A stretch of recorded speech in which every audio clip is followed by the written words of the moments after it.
9 часот и 12 минути. Добро утро, ја следите утринската програма на Македонската радио телевизија. Најавив две интересни теми до крај денеска.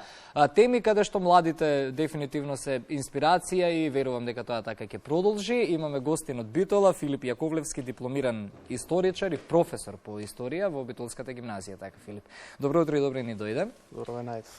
Сега ќе оставиме професијата како професор на страна, бидејќи ќе разговараме за еден проект кој што го реализираш, Моштенки, ревија на народни носи и изведби на песни и ора од Леринско.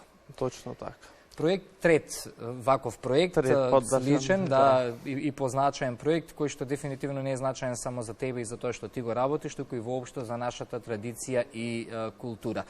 Ајде прво, како дојде до идејата да ги сработиш сите три проекти, да направиме едно резиме, еден краток вовет и за првите два по една реченица. Вака, јас сум долгогодишен член на културно-уметнички друштва, најпрво во родниот град Гостивар, подоцна кога се пресели во Битола, и член сум на културно-уметничкото друштво Илинден од Битола, каде што директно сум запознаен со фолклорот и со традицијата.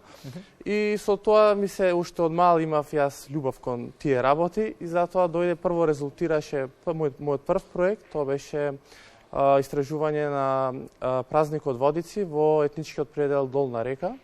Потоа беше ланскиот проект, да кажам, староградски песни игри од градот Тетово, за сега да крунисам, да речам сето тоа, со еден посериозен проект од претходните два, што ќе биде насловен како Моштенки. Зошто Моштенки? Затоа што самите тоа население кое што живее на територијата, кое што истражува, се нарекуваат моштени. А зошто баш тој токму регион да биде сега и со толку поголема иницијатива, затоа што сум јас по потекло од мојата мајка од токму од тој регион. Тоа сакав да кажам, гостиварчанец, преселен во Битола, не ти ли беше тешко, нели, бидејќи се работи за два различни краеви, со малку нели по различни традиции, колку ти одеше тешко целото тоа истражување, кои села беа точно опфатени малку? Тоа да ми објасниш? Истражувањето ми беше лесно бидејќи јас сум подолг период во Битола преселен од Гостивар. Добро. И со самото тоа почесто сум бил и присутен на настаните и жителите, моштените што мештаните во моштенските села, односно да напоменеме дека од големиот моштенски регион кој што екзистирал во историски, јас кажано, по минатото, во денешната територија на Република Македонија се само 4 села, од кои едното е иселено, тоа е селото Сувик, а до ден денес живи села се селата Гермијан, Бач и Живојно.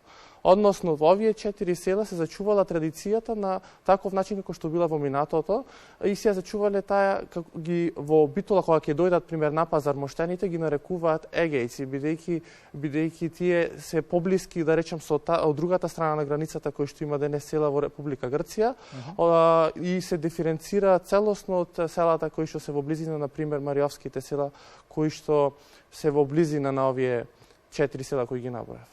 Така.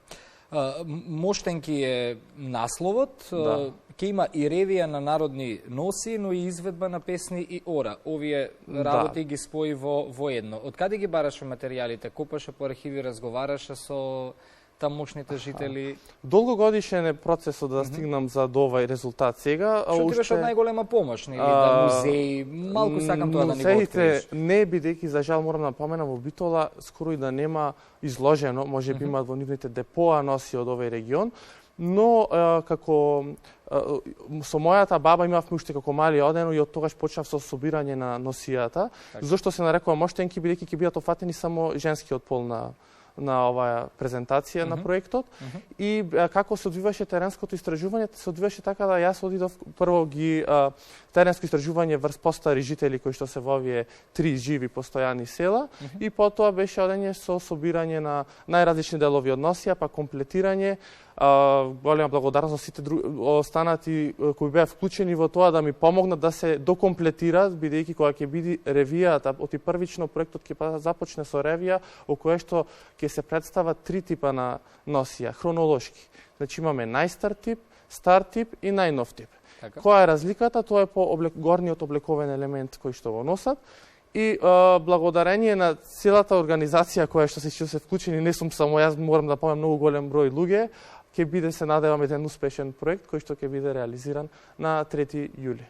Што е карактеристично за овие краишта во однос на носиите, во однос на песните, што ги прави уникатни, што ги разликува од Јасно. Ако ние, пример, речеме македонска носија, пред нас одма се или од раштак од Скопска блатија ни е нештото, или од Мариово со црвена боја, црна боја и така натаму. Карактеристично за овие села е колоритноста, значи се наоѓаат жолтата боја, зелената боја, различните бои кои ги мешат, и од друга страна и едноставноста. Сосема на самата носија, самата кројка е сосема различна од блиските, да речам, Битолско поле и Мариовскиот регион. Додека кодиме за оркестарот на кој што се изведуваат ората од овој регион, тука ни се застапени така познатите лимени инструменти. Односно, ако ние за македонскиот традиционален фолклор ќе речеме карактеристично ни е кавал, зурла, гајда, во овој регион карактеристично ни е кларинетот, трубата, можеби тромбон во некој случај, тапан со сан и барабан. Жителите што велат за целиот овој проект? Ова самото истражување започнато, морам и голема благодарност и до магистар Валентин Соклевски, кој тој ги стави основите, си има своји адаптации и така натаму. Во моето е сосем мал дел од неговот голема обработка на овој терен. Самите жители веќе се, како да речам, од една страна се воодушевени и баш на баба конкретно при теренското истражување на дијалектот кој што го зборуваат, вели, од вај чекам да се појават, дали танец, дали Илинден друштвото или некој друг, да ја видиме носијата, сакаме на телевизија и така натаму, со што се надевам, викам јас, истиот настан ќе биде сниман, му правам, доколку биде прикажан на некој од телевизиите, му велам, ќе ви соопштиме. Ќе ви кажеме. Да, ќе ви кажеме. Кога ќе се случи ова ревија? Напоменав, на 3 јули, да, ќе биде во офицерскиот дом во 20 часот. Влезот ќе биде слободен. На истиот ќе настапат благодарение до игрорната група женскиот кор на Кудилинден Битола, како и музичкиот аранжман кој што ќе биде од Славен Умовски Чапче. И имаме гостин од трубата ќе ни доаѓа маестрото Илија од Охрид и така натаму има голем лук. Да се заблагодарам многу до играорците од мојата мала група, бидејќи јас сум и корепетитор, кои што токму на таа ревија ќе имаат свои дела кои што ги нацрта инспирација од Моштенскиот регион. За љубовта кон својата земја и кон традицијата и културата не треба да те прашам со оглед на твојата работа и на проектите кои што ги работиш, што и на дело го докажуваш, меѓутоа би сакал да го завршиме разговорот со прашањето значењето од овие проекти воопшто за зачувување на нашата традиција и нашата култура. Верувам дека ќе ги има се повеќе и повеќе, бидејќи само на овој начин можеме да се гордееме со тоа што ни го оставиле нашите предци. Еве, например, јас прв пат слушнав за делот приказниве кои што ги споделуваш и верувам дека ова треба да биде, нели, што го правиш како проекти, треба да биде инспирација за голем број на млади. Ако ги прашаме денешната младина, сега иако се моја генерација повеќето, ќе речат сите гледат кон иднината. Јас бидејќи со мојата струка нормално се навраќам секогаш на минатото. Јас сум со ставот дека за нас минатото е тоа кое што треба да учиме, да го зачуваме и добрите особини да ги раскажеме во иднината, додека лошите да ги избегнуваме.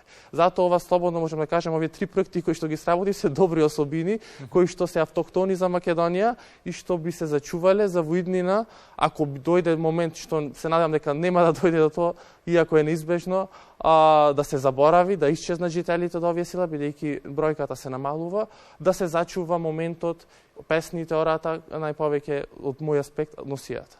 Да, мораме да констатираме, проблем со исчезнување на села и со немање на жители не е реално само кај нас, и во Европа гледаме, во голем дел од земјите тоа го имаме како проблем, но важно е преку овие проекти да се најдат жителите и кои што не живеат таму, секој во себе си носи своја приказна, секој во себе си носи свој спомен.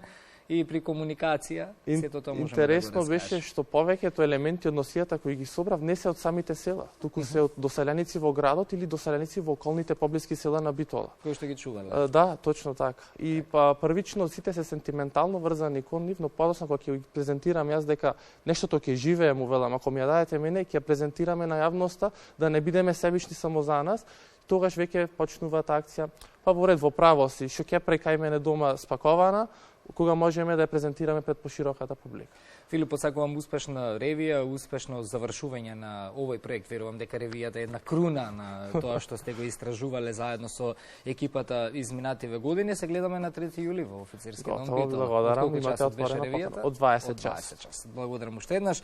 Филип Јаковлевски, дипломиран историчар, замоштенки ревија на народни носи и изведби на песни Јора од Леринско.